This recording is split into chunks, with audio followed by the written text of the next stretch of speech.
Hey guys, what's up? James here from Embark, and today I want to talk to you guys about generational wealth. There's this weird cognitive dissonance that I've seen sort of more frequently in the past few months. Aspiring to build generational wealth is sort of a common motif, to build wealth for your kids and your kids' kids and the generations that will come next. It's common in music, film, literature, and in real life. So what is generational wealth? It's effectively any type of asset that a family can pass down to their children that will provide them with significant wealth. It can be property, shares, or a whole business.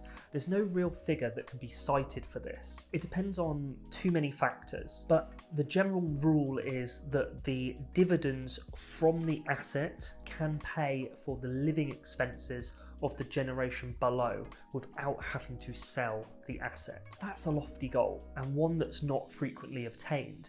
But again, it's a common goal. However, this is where the cognitive dissonance comes in, because we hear it a lot that people hate the rich. So some people, and I've seen this, some people aspire for generational wealth and are trying to build generational wealth, but also hate people who have generational wealth or have received that and inherited that from those above them. They especially hate the rich people that have not had to work for it. People that have daddy's money. You know, oh, I bet dad brought that for them, or I bet mum brought that for them. So people aspire to get generational wealth, but they also despise it in others. It's this idea of unfairness that, you know, they haven't even had to work for it, and yet I work just to survive. But the thing is, someone worked for it. Someone has worked hard enough to build up enough money, enough wealth, enough assets to pass down to their kids in order for their kids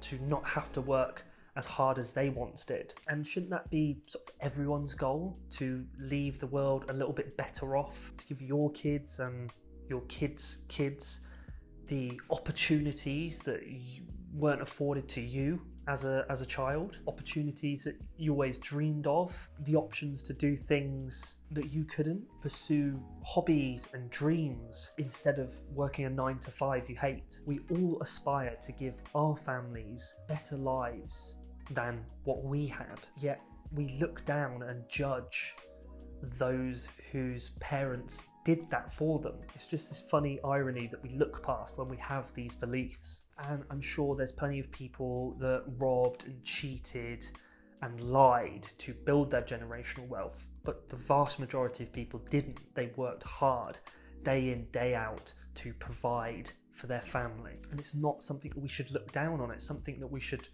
you know, be curious about. We should want to learn. We should want to try and emulate that for our children. We all want it, and, you know, not for us, for our family, and that's noble. And then obviously the real test is when you have that wealth and you have to instill the right morals into your children. Regardless of the wealth you have and the wealth that they'll eventually receive, you still have to teach them what's right and wrong, pain and suffering, hope and salvation. So that's it from me, guys. If you enjoyed the video, please make sure to like and subscribe if you haven't already. Got new videos coming out every single week. I've been James from Embark, and I'll catch you on the next one. Cheers.